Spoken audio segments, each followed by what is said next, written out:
मेरा नाम विकास है। एक बार ट्यूशन में पिकनिक का प्रोग्राम बना। हमारे ट्यूशन में 2 लड़के, 5 लड़कियां थी और मैडम। उनमें से ठीक पिकनिक के एक दिन पहले एक भाई और एक बहन ने ना जाने का बता दिया, क्योंकि उनके पिता की तबीयत खराब हो गई थी। अब 4 लड़कियां और मैं और मैडम। पिकनिक का प्रोग्राम कैंसिल भी नहीं किया जा सकता था। सारी तैयारी हो चुकी थी। समुंदर किनारे का जाना था, शहर से 10 किलोमीटर के दूरी पर। हम सब तैयार होकर बस स्टैंड तक पहुंचे। बस में बैठे तो एक सीट पर मैडम और 2 लड़कियां बैठ गई। मेरे साथ 2 लड़कियां बैठी। खिड़की के लिए दोनों में झगड़ा हुआ। एक खिड़की के पास बैठी, दूसरी उससे नाराज थी, इसलिए मुझे बीच में बिठाया और खुद रोड साइड पे बैठ गई। अब दोनों मुझसे उम्र में बड़ी थी। शायद क्लास में कई बार फेल होकर आगे आई थी। हम 10वीं में थे। मेरी उम्र जबकि कुछ साल थी, तो वो 18 से 19 साल की होंगी।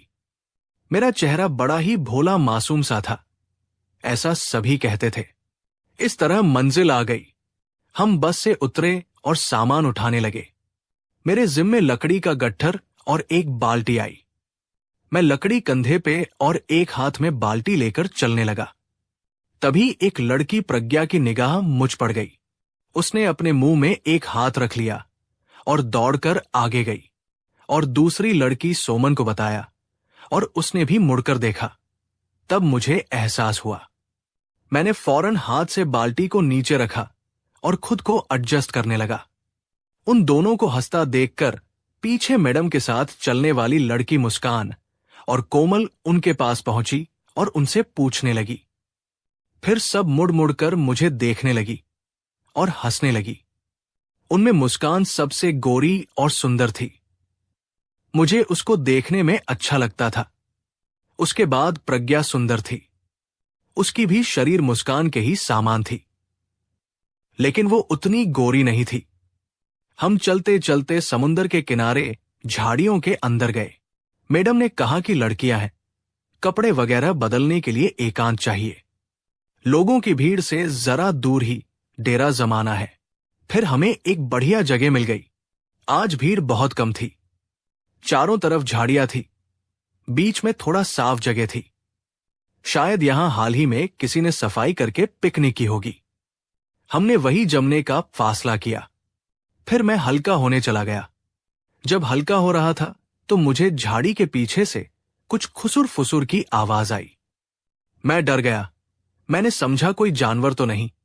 मैं लौटा तो मेरे पीछे पीछे प्रज्ञा और सोनम भी झाड़ी के पीछे से निकल कर आई। मैं समझ गया कि यही दोनों थी। मेरे नजदीक आकर प्रज्ञा बोली, तुम बैठकर हल्का नहीं होते। मैंने कहा, तुमने देखा क्या? उसने कहा, और नहीं तो क्या। मैंने पूछा, तुम वहां क्यों गई थी? उसने कहा, अरे वो हमें नहीं लगती क्या? तुम्हारी मम्मी को बोल दूंगी कि ये बात ठीक नहीं। पिकनिक की बात घर तक नहीं जानी चाहिए। मैंने कहा, मैडम ने सबको बुलाया कि इधर आओ। मुस्कान, कोमल, सोनम, प्रज्ञा और हम सब उनके सामने खड़े थे। उन्होंने कहा, सब कान खोलकर सुन लो। यहां तुम पिकनिक में मस्ती करने आए हो, जो चाहो करो। यहां की बात यही छोड़कर जाना। घर तक कोई बात नहीं पहुंचनी चाहिए। बोलो मंजूर है तो पिकनिक करो, वरना अभी वापस चलो। मुझे कोई लफड़ा नहीं चाहिए। सबने कहा, ठीक है मैडम। प्रज्ञा ने भी कहा। फिर मैडम के कहने पर उसने मुझसे सॉरी कहा। फिर अपनी चुलबुली अंदाज में मुझे कमर में गुदगुदी करते हुए कहा, विकास जरा हंसना। मैंने भी उसकी कमर पे गुदगुदी कर दी। वो नीचे रेत में लोटपोट होने लगी। मैं उसे गुदगुदाने के लिए नीचे बैठा और उसे गुदगुदाने के लिए हाथ बढ़ाया तो वो घूम गई और सबके मुंह खुले के खुले रह गए। मैंने हड़बड़ाकर हाथ हटा लिया। मैंने सबसे कहा कि मैंने जानबूझकर नहीं किया। हम तुम्हें बड़ा शरीफ समझते थे, तुम क्या निकले। हमारे यहां एक कहावत है, एक हाथ या एक कान कोई छू दे तो वो दुखता रहेगा या फूल जाएगा, जब तक वही आदमी दूसरा हाथ या कान ना छू दे तो। मेरी हिम्मत नहीं हुई कुछ करने की। अब प्रज्ञा खड़ी हो गई। मैं भी खड़ा हो गया, लेकिन अब भी प्रज्ञा की निगाह मेरे ऊपर थी और वो बार बार इसके बारे में दूसरी लड़कियों से बात कर रही थी और खिलखिला रही थी। फिर हम खेलने लगे। मुझको पुलिस बनाया गया। मुझसे 10 कदम की दूरी पर चारों लड़कियां खड़ी थी। जैसे ही जाओ कहा जाना था, मुझे दौड़ाकर उनमें से किसी एक को पकड़ना था। जाओ बोला गया। मैं उनको दौड़ाने लगा। मेरी टारगेट थी मुस्कान, सबसे गोरी, सबसे भारी शरीर वाली। दौड़ते हुए मैंने उसको पीछे से पकड़ा। वो लड़खड़ा कर गिरी, क्योंकि रेत पे दौड़ना आसान नहीं था और गिरने में कोई हर्ज नहीं था। फिर मुस्कान हमें दौड़ाने लगी। उसने प्रज्ञा को पकड़ा। प्रज्ञा भी भारी शरीर की थी, वो भी तेज दौड़ नहीं पा रही थी। प्रज्ञा ने दौड़ाना शुरू किया। उसका टारगेट मैं था। उसने सबको छोड़कर मुझे दौड़ाना शुरू किया। मैं समझ गया। मैंने भी ज्यादा परेशान ना करके उसे पकड़ने दिया। बाकी दोनों मजा ले रही थी और हैरत कर रही थी। फिर मैं दौड़ाने लगा। सोचा सबको एक एक बार पकड़ूं। इस बार मैंने कोमल को निशाना बनाया। वो काफी तेज थी। मैं उसे दौड़ाते हुए काफी दूर ले गया और उसे पकड़ लिया। वो भी मेरे साथ रेत पर गिरी। वो हंस रही थी। फिर बोली, उठो ना। इतने में सारी लड़कियां पहुंच गई और प्रज्ञा ने कहा, हाय क्या सीन है। कोमल ने कहा, खाली क्या तू ही खेलेगी, प्राइवेट है क्या। मैं हैरत में पड़ गया। सोचने लगा, यार लड़कियां भी लड़कों को इस शब्द से बुलाती है क्या। मैं नाराज होने का नाटक करने लगा और दूसरी तरफ देखने लगा। मुस्कान दौड़कर मुझसे पीछे आ गई और कहने लगी, बुरा मान गए। मैंने रोनी सी सूरत बनाकर कहा, मेरा शरीर बड़ा है तो मैं क्या करूं। जिसने बनाया है उसको बोलो। अभी मैं मैडम के पास नहीं जाऊंगा। मैं शर्मा कर रह गया। फिर खेल शुरू हुआ। अब सोनम पकड़ी गई। उसने भी मुझे ही टारगेट बनाया। थोड़ी देर बाद सब हंसने लगे। हम मैडम के पास आए। मैडम गुस्से से आग बबूला हो रही थी। खाना नहीं बनाना क्या, नहाने नहीं जाना क्या। वो मैडम प्रज्ञा मेरे और सोनम की तरफ इशारा करके बोली, इन दोनों को टॉयलेट लगी थी इसलिए। मैडम बोली, तू चुप, तेरी किसी बात पर मुझे यकीन नहीं। मुस्कान झट से बोली, हाँ मैडम। मैडम बोली, मुझे बच्चा समझ रखा है। ठीक है तुम मस्ती करो, एक ही लड़का पे हो, उसके साथ जो चाहो करो, लेकिन काम भी तो करना है ना। हाँ मैडम कहकर सब काम पर लग गई। मुझे और मुस्कान को पानी लाने का जिम्मा दिया गया। हम पानी लाने निकल गए। प्रज्ञा मेरे साथ जाना चाहती थी, लेकिन मैडम ने उसे जाने नहीं दिया। वो समझ गई थी कि मेरे और प्रज्ञा के बीच कुछ खास है, जबकि ऐसा कुछ नहीं था, बल्कि मुझे मुस्कान ही ज्यादा अच्छी लगती थी। हम जब मैडम से कुछ दूर हो गए तो मुस्कान बोली, तुम प्रज्ञा को चाहते हो। मैंने कहा, नहीं तो। वो तो ऐसा दिखाती है जैसे वो तुम्हें चाहती है।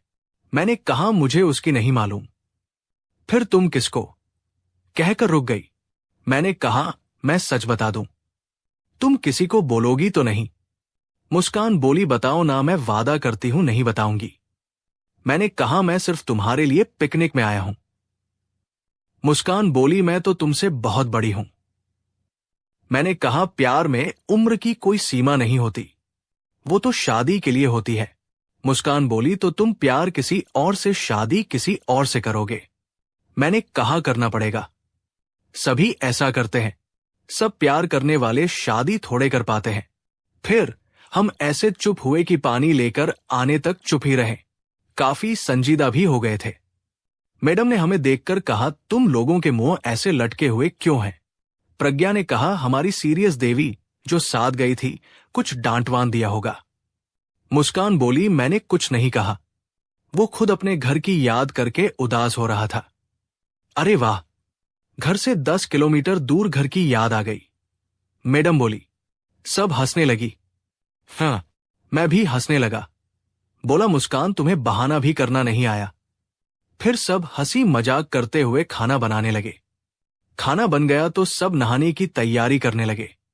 जब हम समुंदर की तरफ जाने लगे तो मैडम बोली, कोई एक जरा जल्दी आ जाना, फिर मैं नहाने जाऊंगी। सबसे बुरा हाल मुस्कान का था। उसकी आंखों में एक अलग ही चमक थी। मुझे देखकर अजीब सी मुस्कुराहट आ रही थी उसे। उसका दुपट्टा सबसे छोटा था। हम पानी के अंदर घुसे। पानी ठंडा था और लहरें बड़ी बड़ी थी। मुझे भी डर लग रहा था। सबने कहा सब एक जगह हाथ पकड़कर नहाएंगे। फिर मुस्कान ने कहा, मैडम ने कहा था कोई जल्दी आ जाना, मैं चलती हूं। मुझे भी कहा, विकास तुम भी चलो। प्रज्ञा ने मना किया, नहीं विकास नहीं, सोनम तू जा। सोनम बोली, मैं नहीं जाती, कोमल को भेज दो। फिर कुछ सोचकर प्रज्ञा ने ही कहा, ठीक है विकास को ले जाओ, लड़का साथ में रहना चाहिए। मैं और मुस्कान यही चाहते थे। हम खुशी खुशी वापस झाड़ियों की तरफ चलने लगे। जब हम पहुंचे तो मैडम बोली, आ गए। फिर वो समुंदर की ओर चली गई। फिर कुछ समय बाद हमने देखा कि मैडम सामने खड़ी थी। मैडम, प्रज्ञा, ये तुम क्या कर रही हो? प्रज्ञा ने हड़बड़ाकर कहा, मैडम मैं जब आई तो मुस्कान कुछ कर रही थी, मुझसे रहा नहीं गया। मुस्कान सर झुकाए खड़ी थी। मैडम, मैं सब समझ गई। तुम चारों ही मेरी आंखों में धूल झोंक रही हो। अब तुम दोनों क्यों खड़ी हो, तुम भी कर लो। थोड़ी देर बाद मैडम ने कहा, चलो खाना खाते हैं। सबने कपड़े पहने, खाने बैठे। खाने के बाद मैंने कहा, मेरा सर दर्द कर रहा है। सब डर गए। प्रज्ञा को फिर भी मजाक सूझ रहा था। बोली, अकेला लड़का इतना मेहनत करेगा तो तबीयत खराब नहीं होगी। सब पहले हंसे, फिर मुस्कान ने उसे डांटा, तुम्हें हर वक्त मजाक ही करना है। प्रज्ञा बोली, इसमें मजाक क्या है, सच तो है, चलो उसे आराम करने दो। मुस्कान ने चादर बिछाई और मुझसे कहा, तुम यहां लेट जाओ। अब सब लोग मुस्कान की मुझमें दिलचस्पी साफ देख सकते थे। मैं सो गया। नींद भी आ गई, पर कुछ ही देर बाद मुझे लगा कि मुझको कोई स्पर्श कर रहा है। मैंने आहिस्ता से एक आंख खोलकर देखा तो मैडम थी और कह रही थी, बच्चे किसी को बोलना मत प्लीज। सबने कहा, नहीं बोलेंगे। कुछ देर बाद मैं उठा और अपने कपड़े ठीक किया और सभी ने कपड़े ठीक किए और घर वापसी की तैयारी करने लगे। सबने आने से पहले आज की बात किसी से न कहने की कसम खाई। कहानी जारी रहेगी।